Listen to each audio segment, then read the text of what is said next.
in the heart of the Tanzanian savanna. Where are lush freshwater ecosystems that provide a thriving home for countless creatures.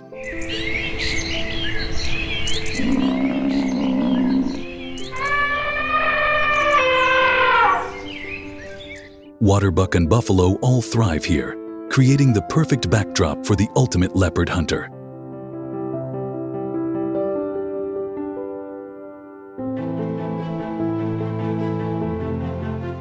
But Hannibal is no ordinary leopard. Strongly built and lean, with sharp, piercing eyes, he rules a territory that stretches over 31 square miles.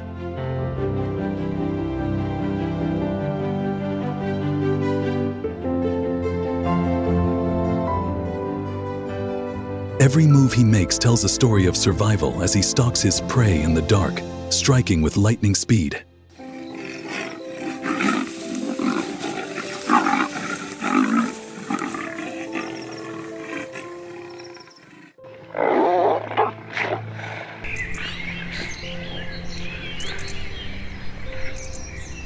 Dense riverine forests, filled with towering yellow fever acacias, shaped Hannibal's hunting style.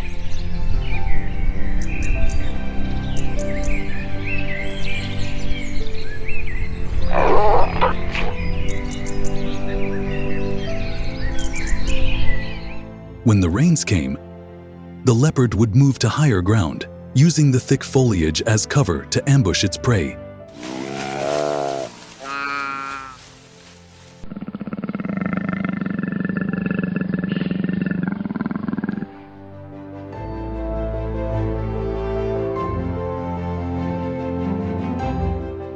This ever-changing landscape made hunting Hannibal a true test of patience and skill.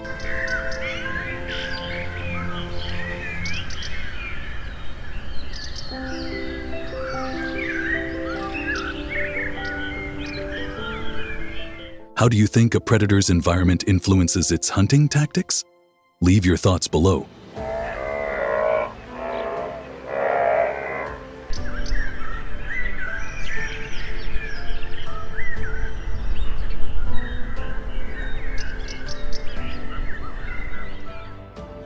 Why would humans hunt a powerful creature like Hannibal?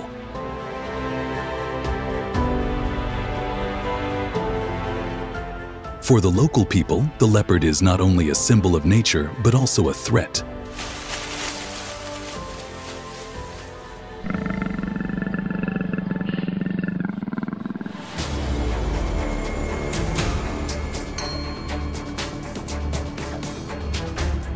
Hannibal, with his strength and hunting instinct, often attacks livestock, the main source of livelihood for many families.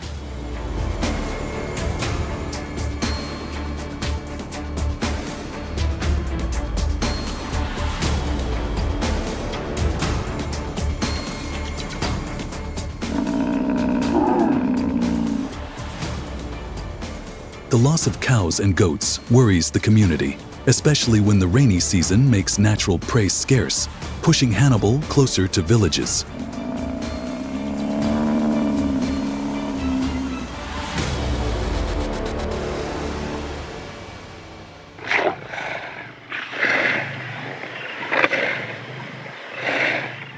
However, the hunt remains controversial, with some accusing the hunter of exploiting Hannibal to obtain his precious coat, turning necessary protection into a trophy pursuit, sparking fierce debates about conservation and ethics.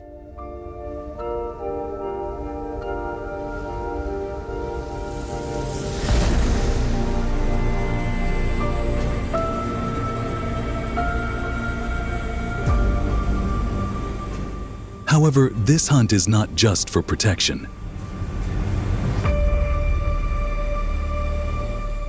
It is also part of a wildlife management program, where hunts are controlled to maintain ecological balance and support the community.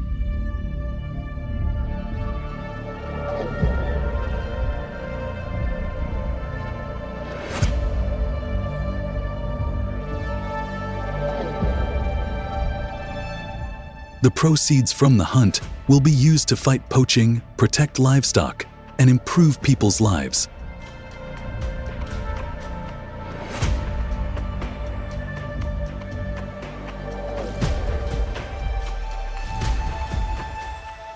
This is an effort to harmonize humans and nature, where both coexist.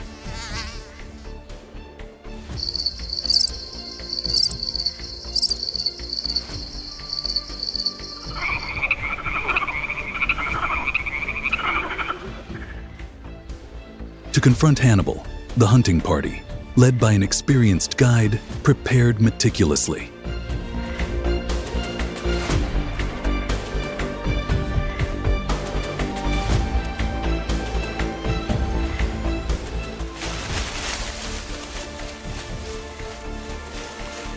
Knowing that Hannibal hunted mainly at dawn and dusk, they chose a sturdy yellow fever acacia with wide horizontal branches as a bait, a piece of buffalo meat from a previous hunt.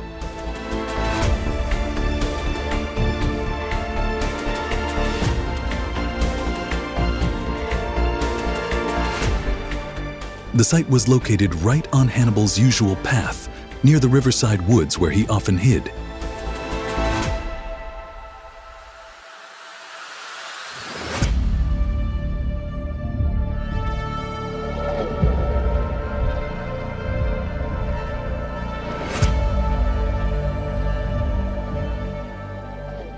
Every detail was planned with precision. The wind blew from right to left, helping to mask the scent of the man.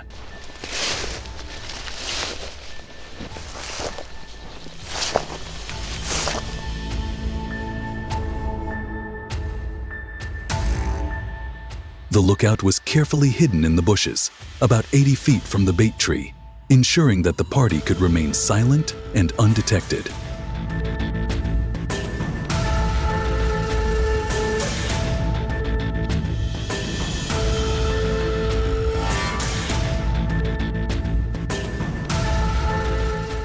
Hannibal's extraordinary senses made him a difficult opponent to fool. His large footprints were one of the few clues after days of tracking, a testament to the team's relentless patience.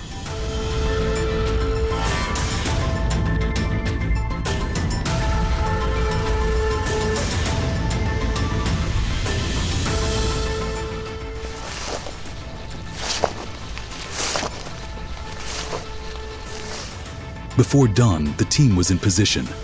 The night was silent, except for the distant calls of hyenas.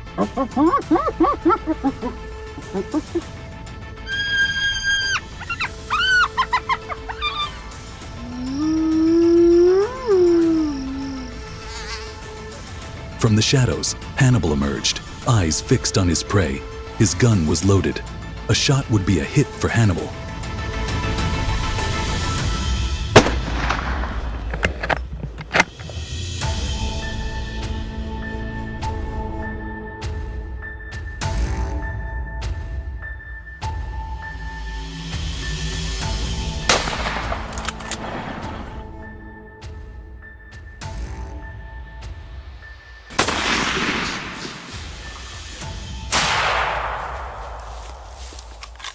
The panther roared and collapsed, filling the moment with raw energy and respect.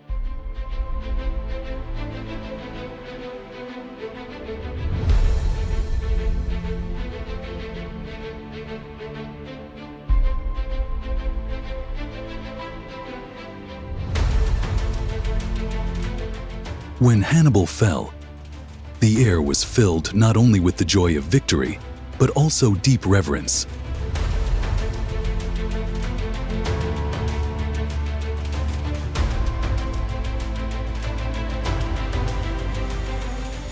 The locals gathered around the fire, starting a traditional Thanksgiving ceremony, not to celebrate death, but to honor Hannibal's mighty life.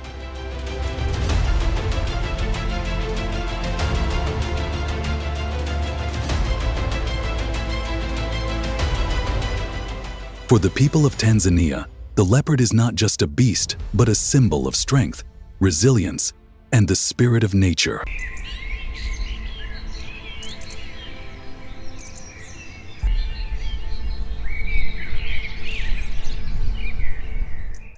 This hunt was born out of a need to protect the community when Hannibal attacked livestock and the livelihood of many families.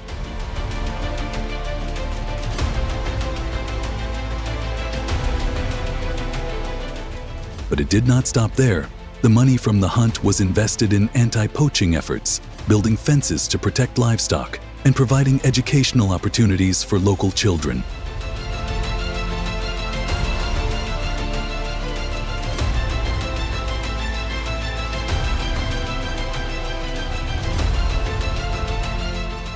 It was a circle of life, where every hunt was done with a sense of conservation and community support.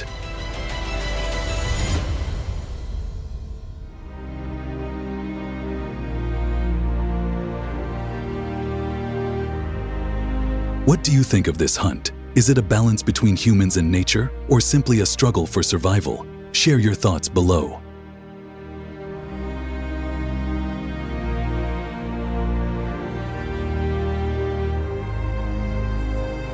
There are many more chapters to our journey into the wild, and we will continue to explore them together.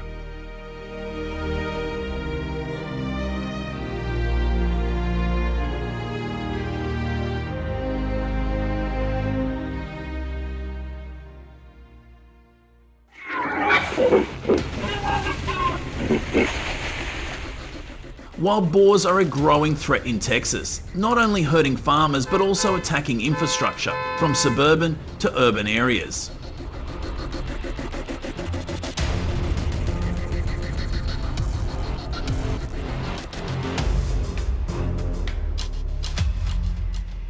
With their feral instincts, they have caused millions of dollars in economic damage. Small businesses, from grocery stores to restaurants, have been affected as the invasive species disrupts business.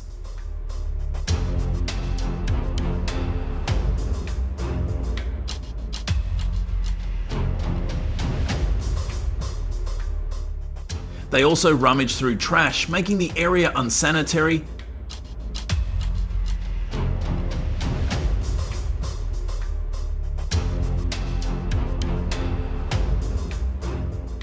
and spreading disease. According to the US Department of Agriculture, the wild boar population in Texas has grown by nearly 30% each year and costs the economy up to $1.5 billion annually.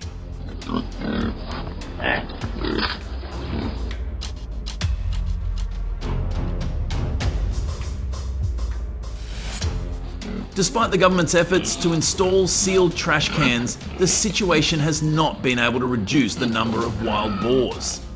The like button if you've ever been in that situation.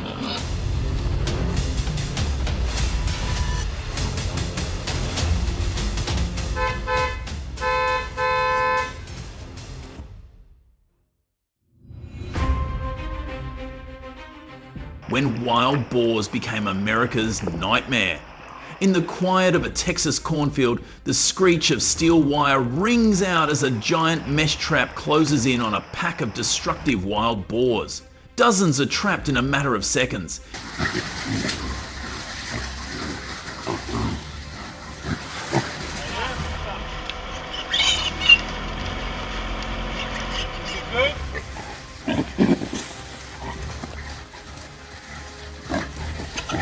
This isn't a scene from an action movie, but part of a relentless effort by American farmers to combat the country's most dangerous invasive species.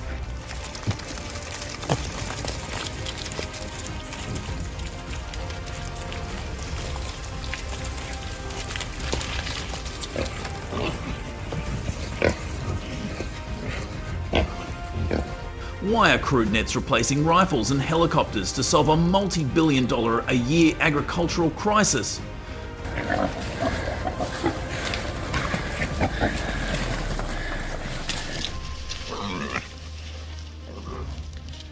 Alright, we'll do the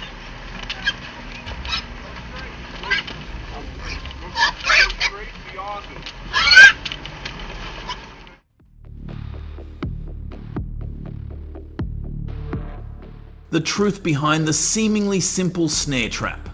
From Texas to Missouri, semi-automatic snare traps are becoming a strategic weapon that American farmers trust.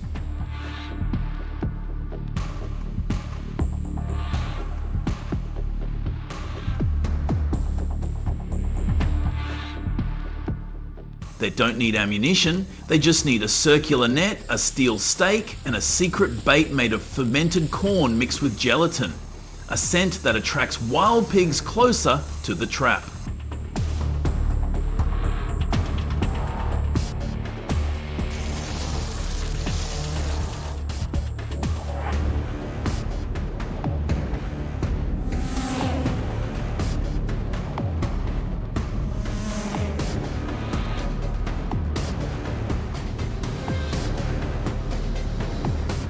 Today's snare technology is more modern. Motion sensors, infrared cameras, and remote activation via phone help hunters proactively control when to close the trap, ensuring they catch the whole herd instead of just a few.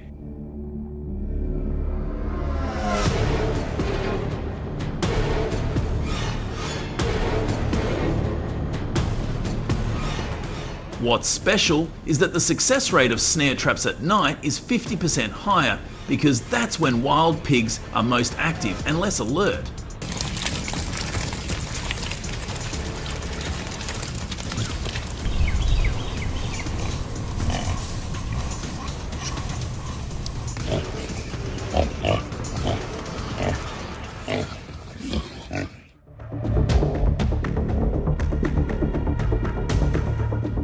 When net traps are not just a tool but also a humane choice.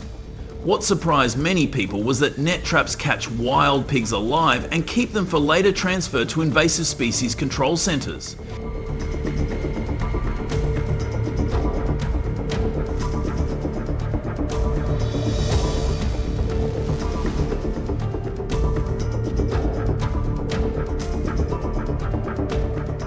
In Texas, pregnant pigs or sows with young are not allowed to hunt, and if they violate, they will be severely punished.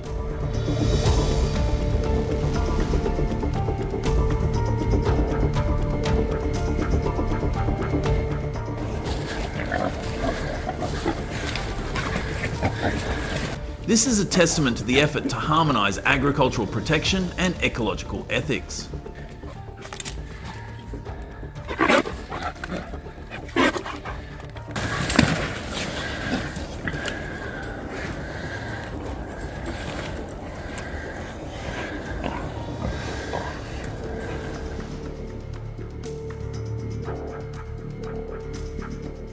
A veteran hunter in Arkansas once shared that they used to spend more than $1,500 for each helicopter hunt, but with net traps, they only need $200 and one evening to catch a whole herd. No gunfire, still effective.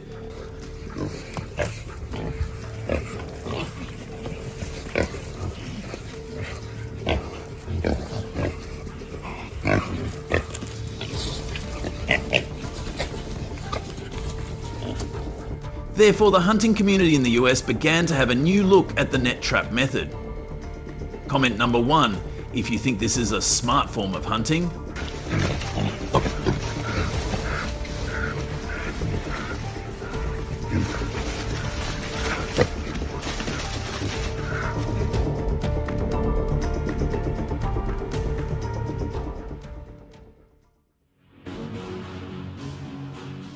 However, not everyone agrees. Some animal protection organisations say that forcing wild boars into a small space can easily cause stress for them.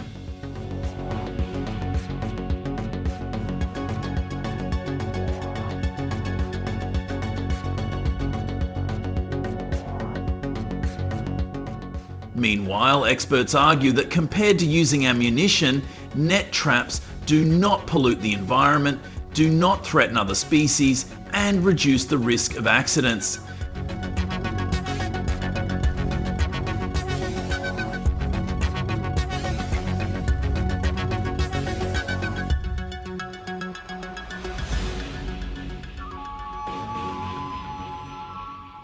It is the only solution that can be deployed on a large scale, is cost effective, and still ensures effectiveness for small scale hunting. Now, I need your thoughts on this issue, please comment.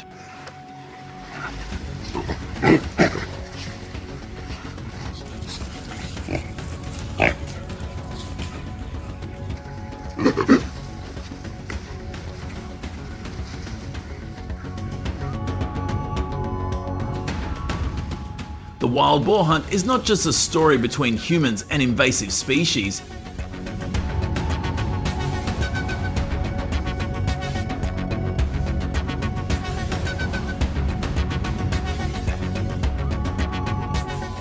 It is a poignant reminder of how humans can resolve ecological conflicts with creativity and ethics.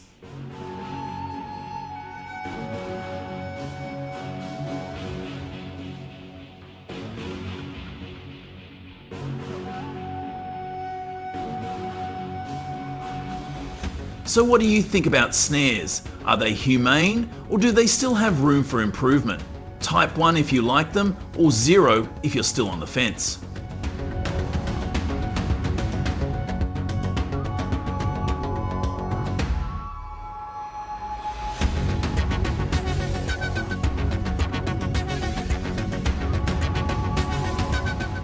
Share this video to let more people know about the silent efforts of American farmers, and discuss the use of modern technology in wild boar hunting. Join us in the next video.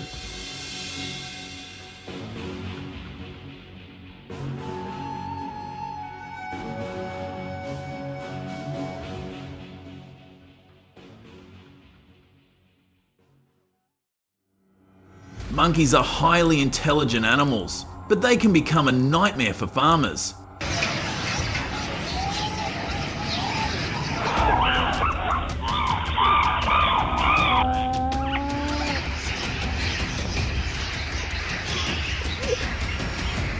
For many years, monkeys have been attacking fields, destroying crops and causing significant financial losses.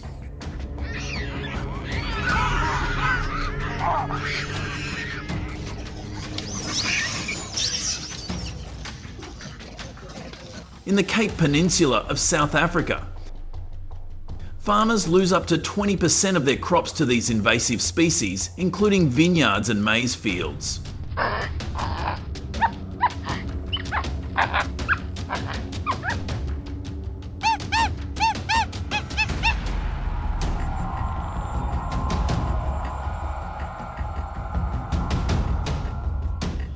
In some areas, it's not uncommon to wake up and find the entire harvest destroyed overnight.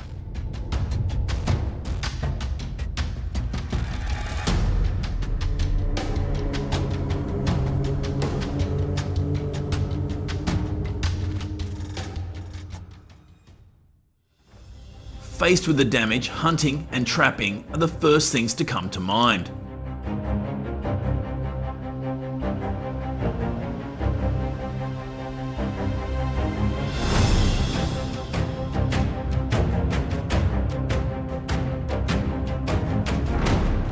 This is still the practice today, but it causes more problems because hunters risk injury and many do not have the proper protection, such as equipment or training.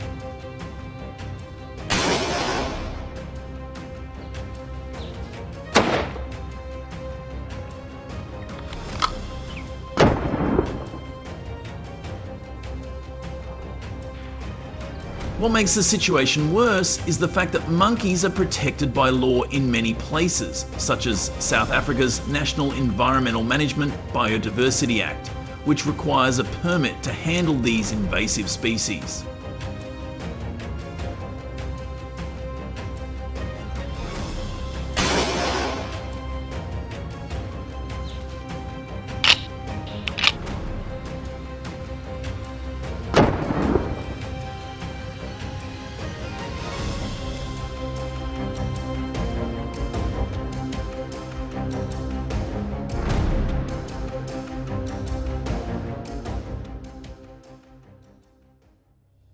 To ensure safety, hunters must follow strict guidelines to minimize danger.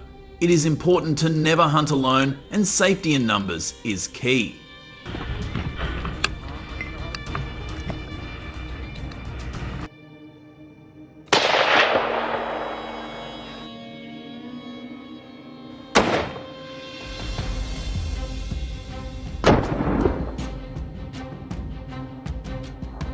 Hunting teams consist of 3 to 5 hunters, each trained in monkey behavior and equipped with protective gear such as bite suits, helmets, and reinforced gloves.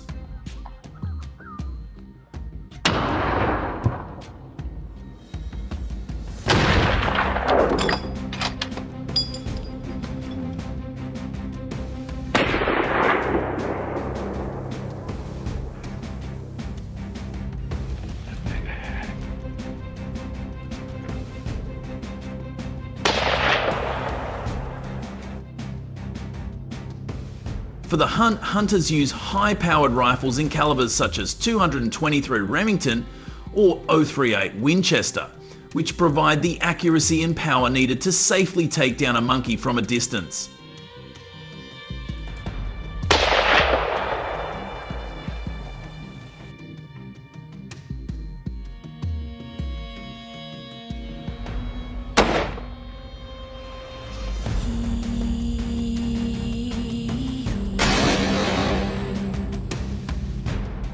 This is not only for protection, but also to comply with the law, and is one of the safest ways to hunt monkeys.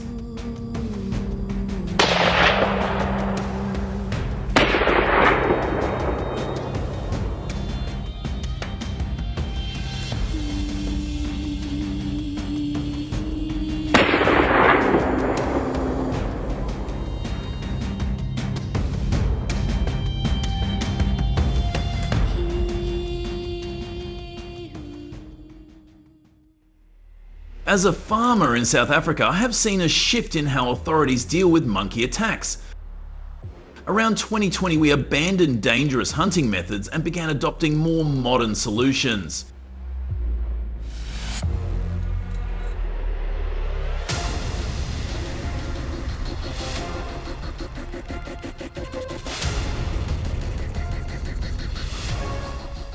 This platform, made from bamboo and steel, allows hunters to track and deter monkeys.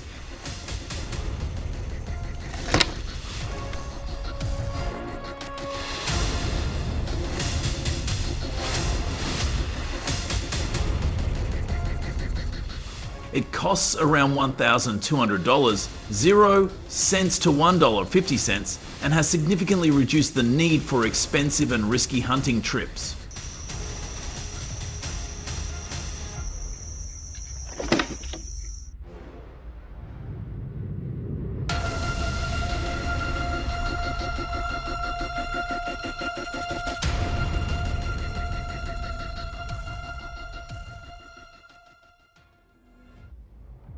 I think you've read about many traps, but in South Africa, monkey trapping has become a key strategy for farmers battling the relentless destruction of their crops.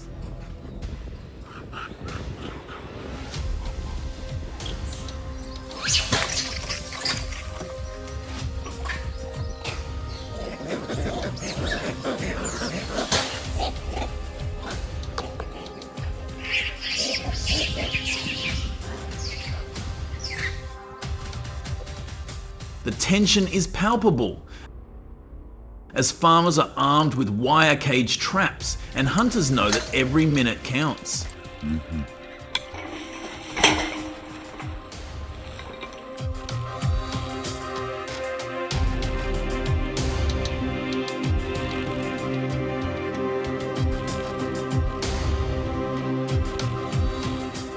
The stakes are high, and if they fail, the monkeys will return to destroy everything in sight.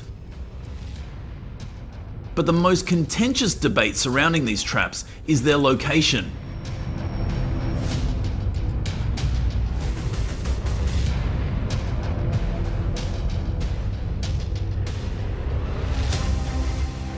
While some argue that the traps should be placed on the edge of the farm to deter monkey attacks, others are opposed, fearing that they could accidentally catch wild hogs.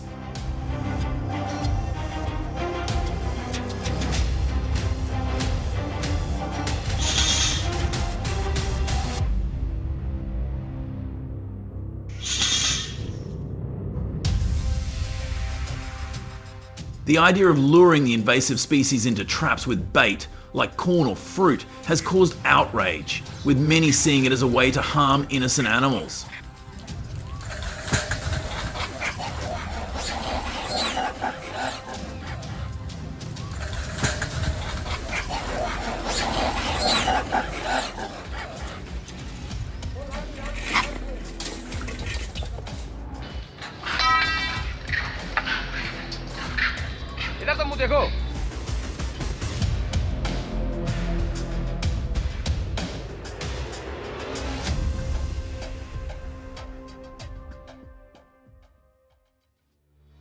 In the face of such controversy, you may not know that the important law to note is that hunting monkeys and setting traps without a license is illegal and can be severely punished with fines of up to $1,000, 0 cents, or 7 years in prison.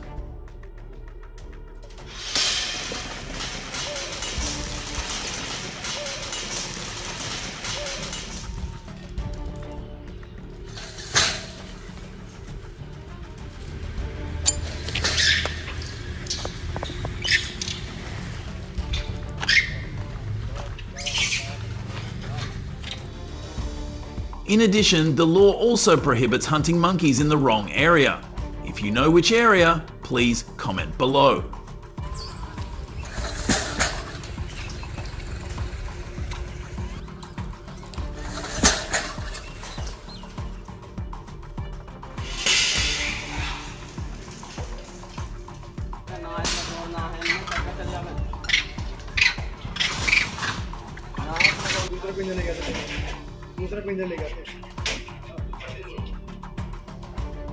As we continue to face these challenges, the key is finding a balance.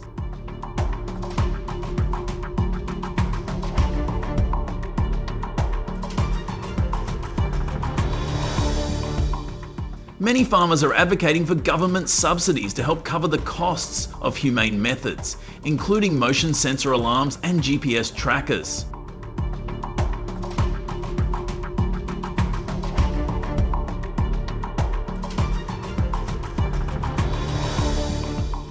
By investing in these tools, we can help protect farmers. Would you choose to hunt monkeys? Or should we focus on creating smarter systems?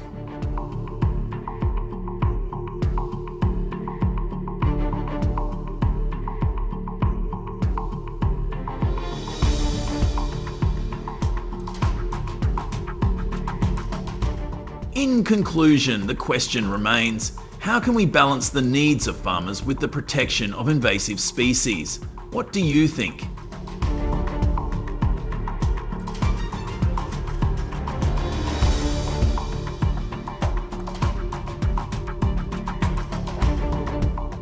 Let us know your thoughts in the comments below. And don't forget to like and subscribe for more insights on this pressing issue. Stay tuned for more!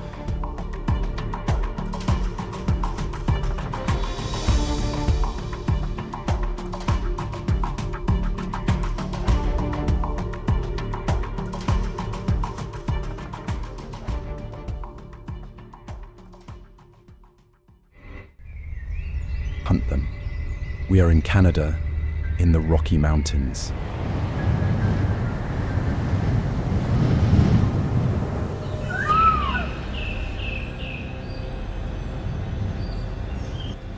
This rock, once an ancient coral reef, has been pushed out of the sea for millions of years.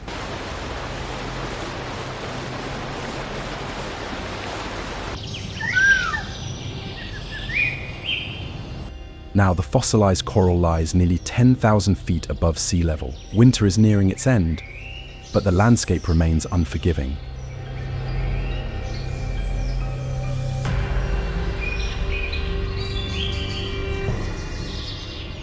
Food is scarce and many animals are growing weaker.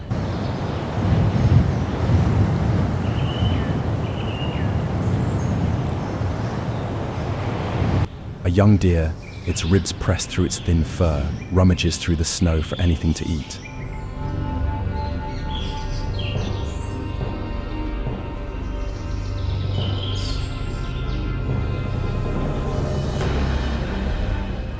This is the most difficult time of the year. Nearby, Shadow, a she-wolf, stalks, her eyes locked on the deer. She is not alone.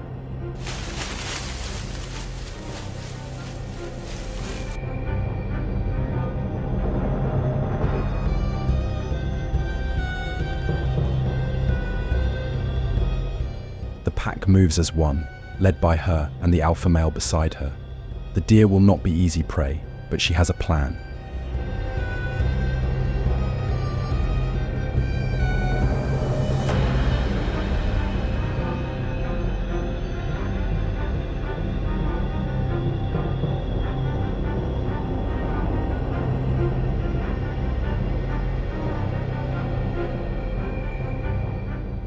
A subtle signal and the hunt is on. the young deer sensed danger. It bolted forward, leading the predators into the herd, a move to create chaos.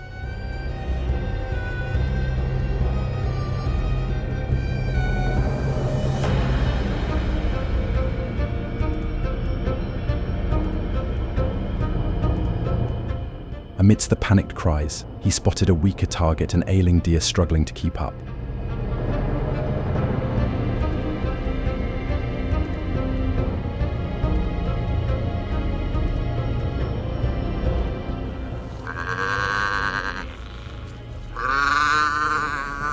They closed in, taking down the deer to ensure the health of the entire pack. This is the harsh, unyielding balance of nature.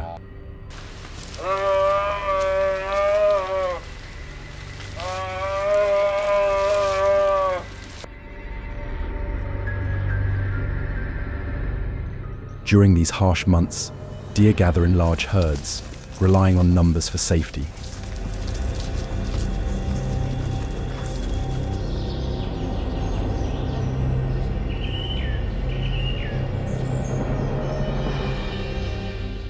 For wolves, every hunt is difficult. This was the first of many days of hunger.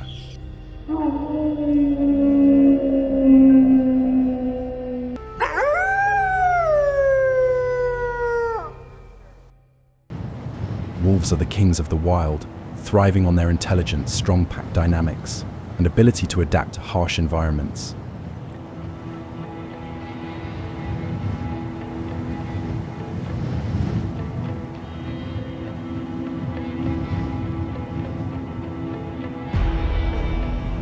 They travel up to 30 miles a day in relentless pursuit of prey.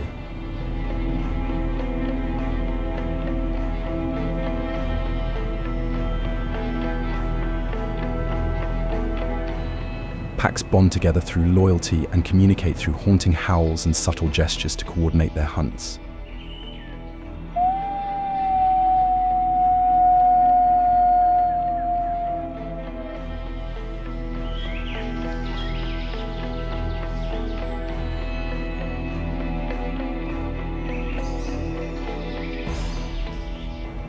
However, when their annual mating season peaks from January to March, their struggles become more intense.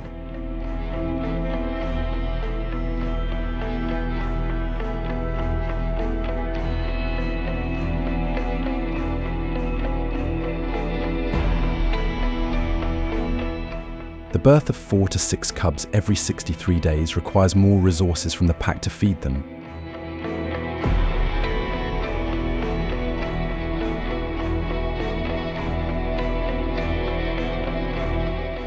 But what happens when prey runs out and the land is silent?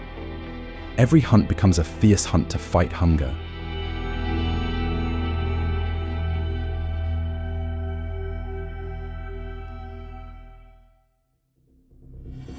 In this wilderness, the rules keep the pack strong.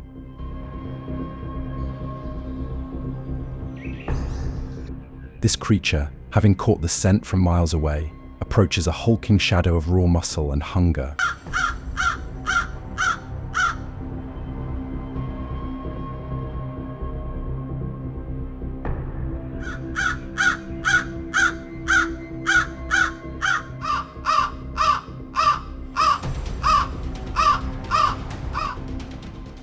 Usually the wolf pack retreats, yielding their spoils to maintain peace.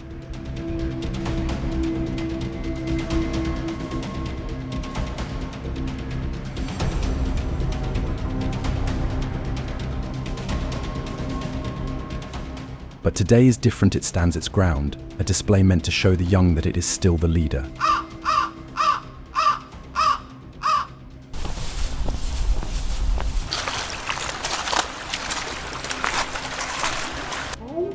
Ultimately, the wolf pack reclaims their food.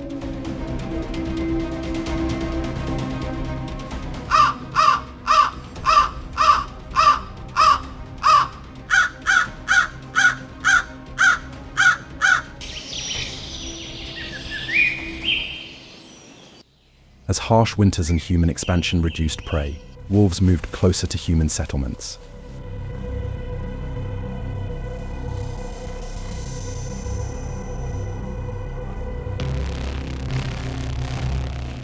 Canada's wolf population spiked to around 60,000 in 2010, with each female giving birth to 4 to 6 pups each season.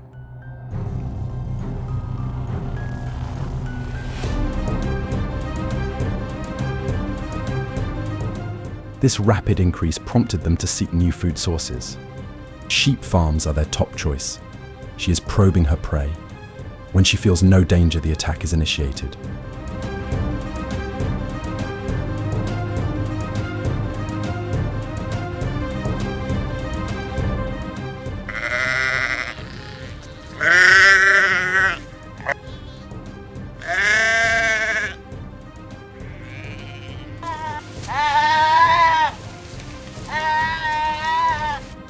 Within hours, the chaos had left the farm reeling with damage exceeding $60,000 and nearly 25% of the sheep injured.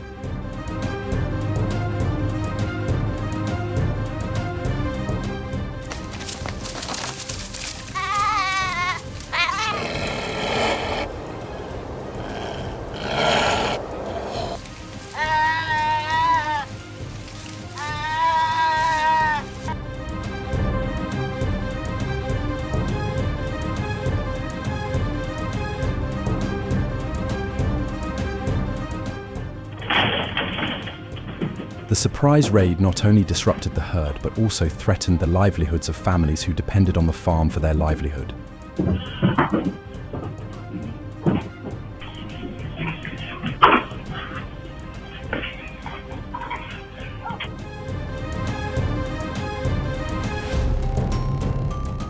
This increase in nighttime attacks has forced farmers to make difficult choices to prevent further human-wildlife conflict.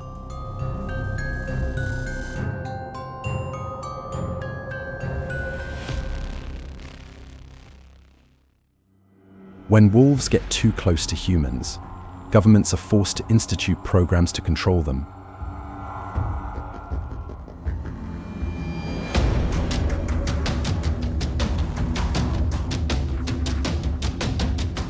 The hunter's journey begins with a mandatory hunter safety course, a 15 to 20-hour online certification that provides the necessary ID for every hunt.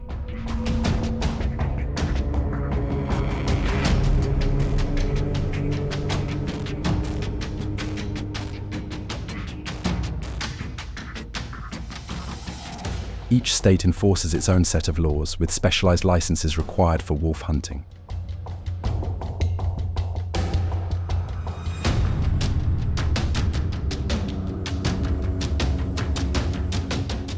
Non-resident hunting licenses can cost anywhere from $50 to $300, depending on the state.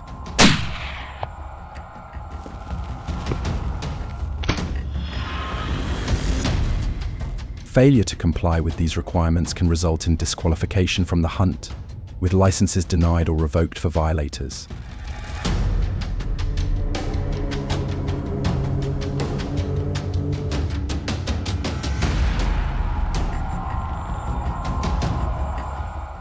In 2023, more than 3,500 hunters were banned nationwide for non-compliance.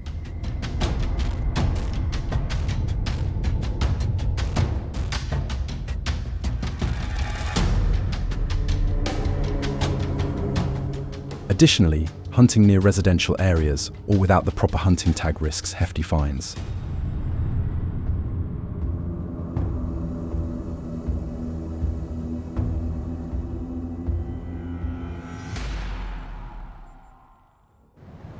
To obtain a hunting license, hunters must go through a rigorous selection process.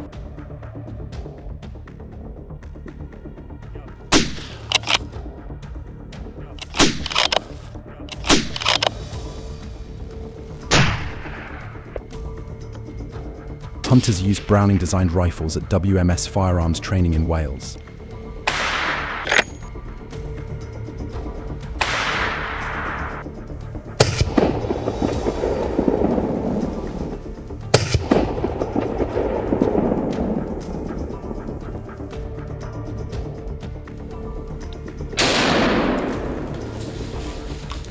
They test Browning and Winchester rifles and scopes at a variety of shooting distances, including over 1,000 yards.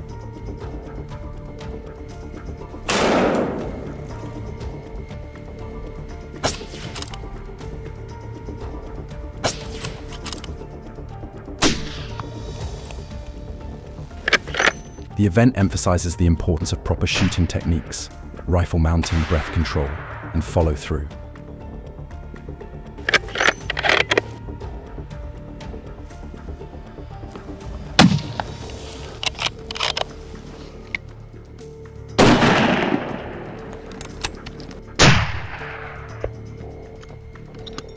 Training begins with smaller caliber rifles like .22 and .17 HMR to build basic skills before moving on to larger, high recoil rifles. This gives hunters the skills they need to hunt safely.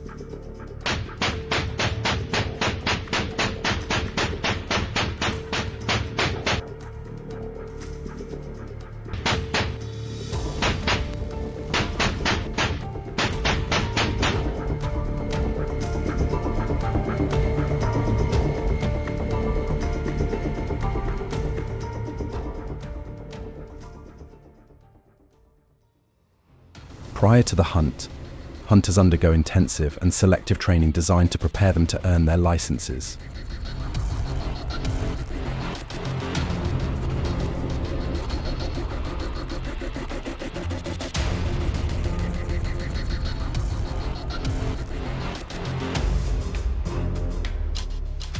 In Canada's rugged terrain, participants must endure 72 hours of extreme temperatures designed to simulate real wolf hunting conditions.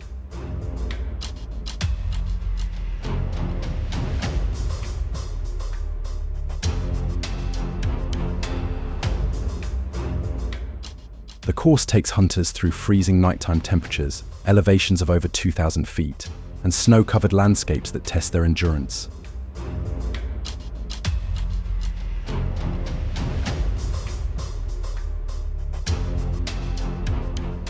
Only 30% of participants make it to the finish line, with challenges such as tracking elusive targets over 1,500 yards and traversing treacherous ravines.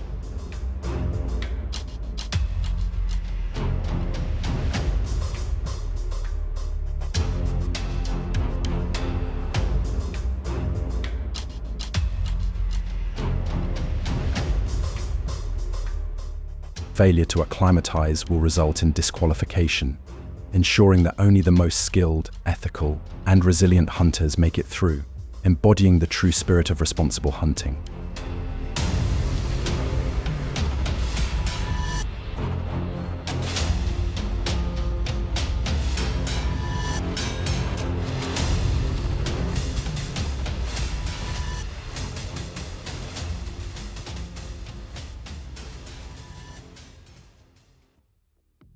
With hunting season in Canada running from November to March, the hunters will head into the frozen wilderness, equipped with a government-supplied all-terrain vehicle.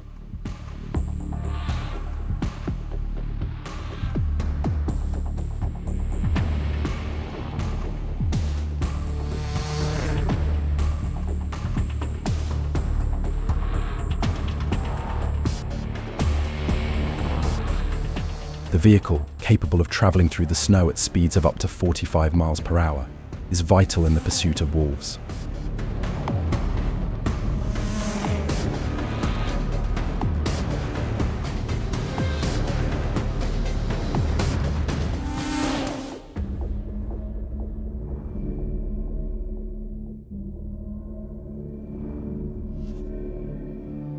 With the hunter's tracking skills honed, the chase is relentless.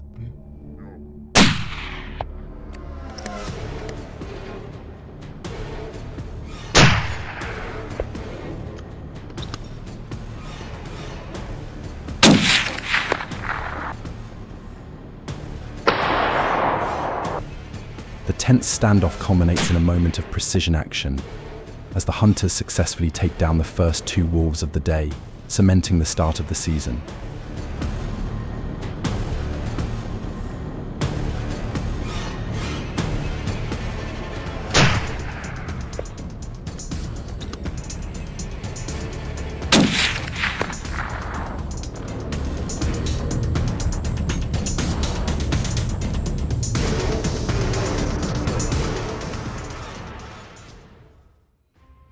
The hunt is not without its challenges, however. Hunters often encounter treacherous terrain that is riddled with hidden pits that can stop even the toughest off-road vehicles in their tracks.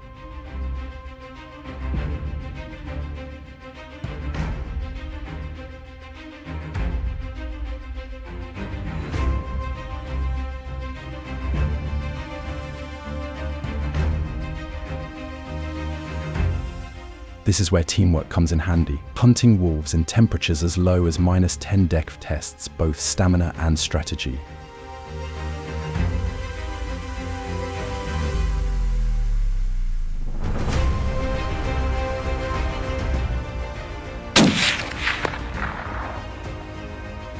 To ensure safety and efficiency, a minimum of 3 hunters are recommended in this unforgiving wilderness.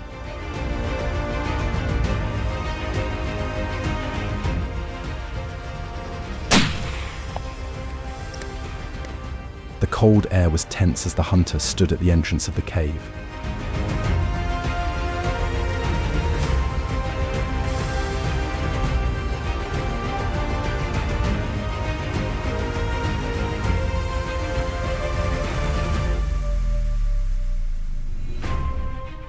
A sudden movement and the echoing sound of a gun broke the silence. The hunter's quick and precise actions were rewarded.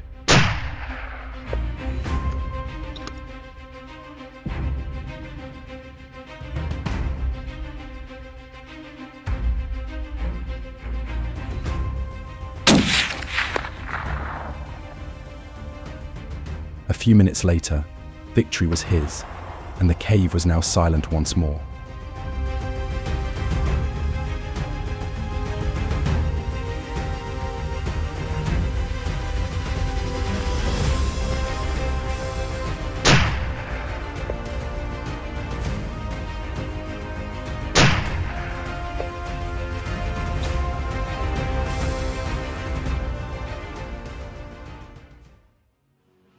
When summer comes, it becomes easier for authorities to deal with wolves.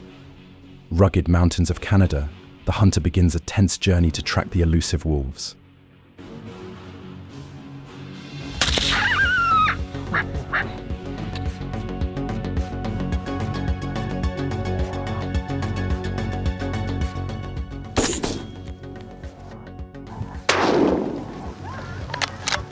Equipped with a sound machine that mimics the howl of prey, the hunter waits in silent anticipation.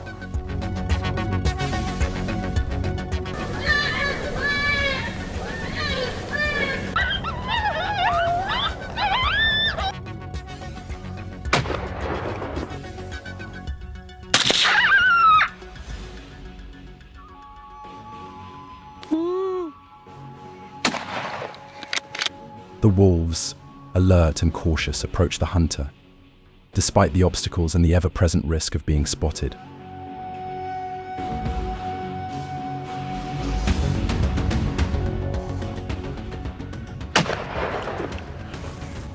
Got him? At 150 yards, one hunter successfully shoots, taking down the leader wolf, and then another wolf at close range.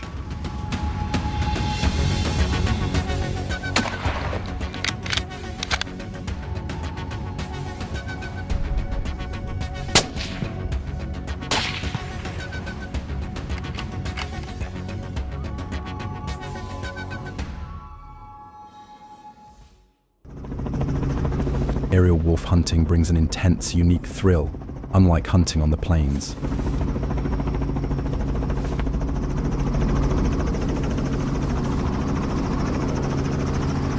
From the sky, hunters face tougher challenges, requiring precision and quick decision-making as they track wolves from helicopters across rugged Canadian terrain.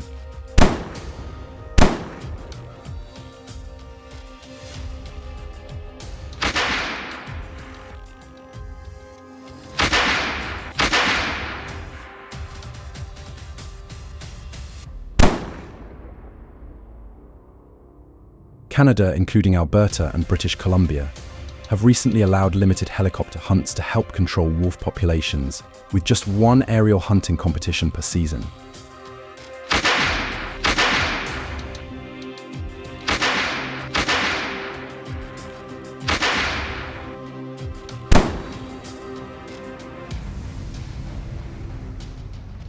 This method has been instrumental in reducing wolf numbers in targeted areas.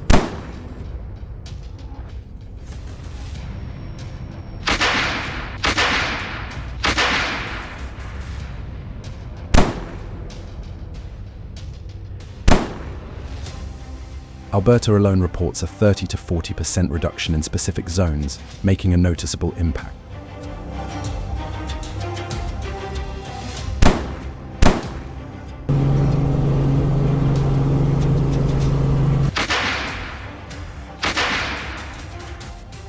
focus is on selectively managed culling, not open-season hunts.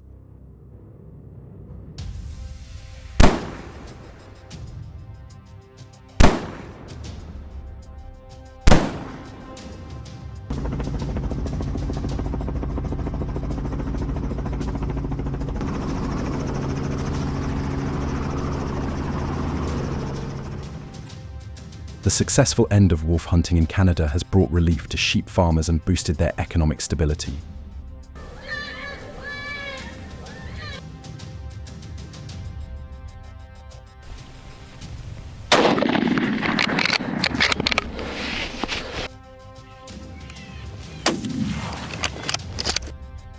Hunters play a vital role in the responsible collection of wolves, ensuring that each action is in accordance with ethical and conservation standards.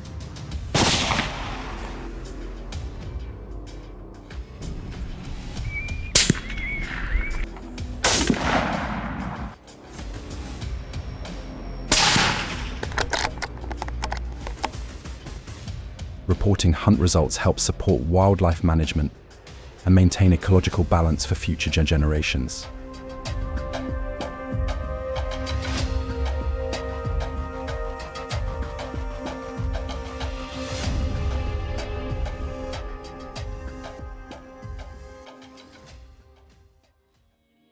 After the hunt is over, many may wonder what happens to the coyote's fur afterward.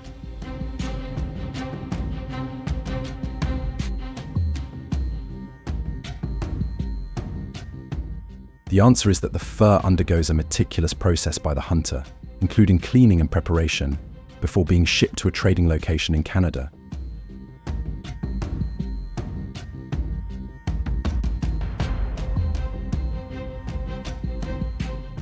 At auctions held by North American Fur Auctions NAFA in Toronto, furs are graded based on quality.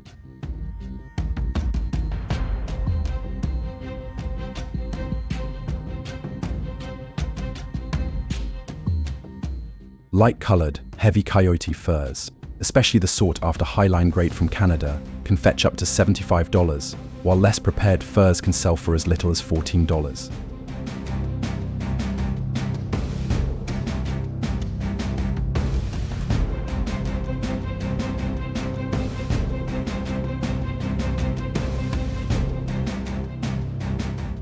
Proceeds from these auctions often support wildlife management programs and conservation efforts.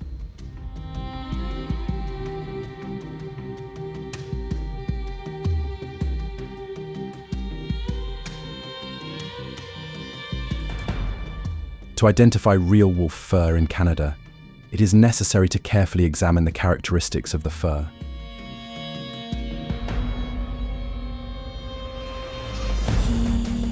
Real wolf fur typically has 3 distinct layers: a long black guard hair that provides weather protection, a thick blue or grey undercoat that provides insulation, and a softer middle layer.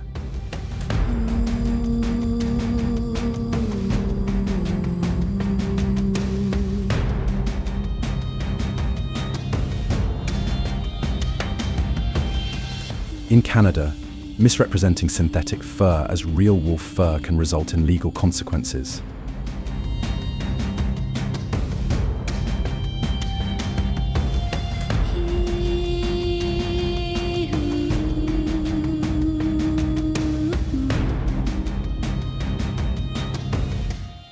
Under the Competition Act, such misleading marketing practices are prohibited and violators can face fines of up to $750,000 for individuals and $10 million for corporations.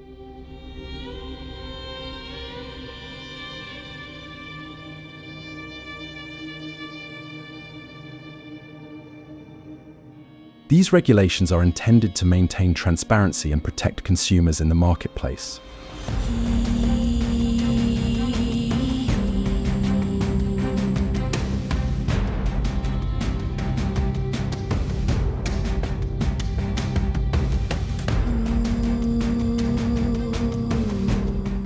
Conservation of nature and wildlife habitats is important to prevent human-wolf conflict.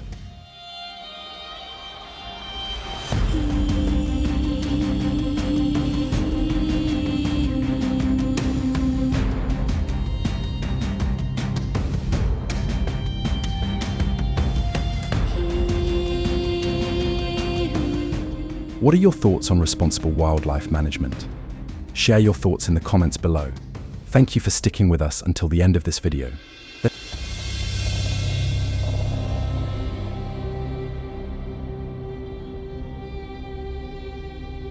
Responsibility humans have when installing and managing electrical systems.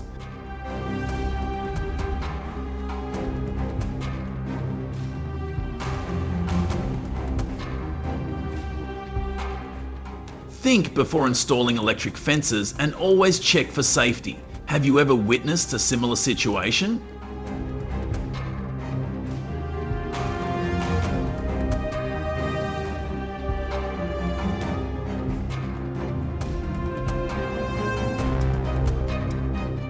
Before moving on to the next video, don't forget to hit the like button to let us know you enjoyed this video.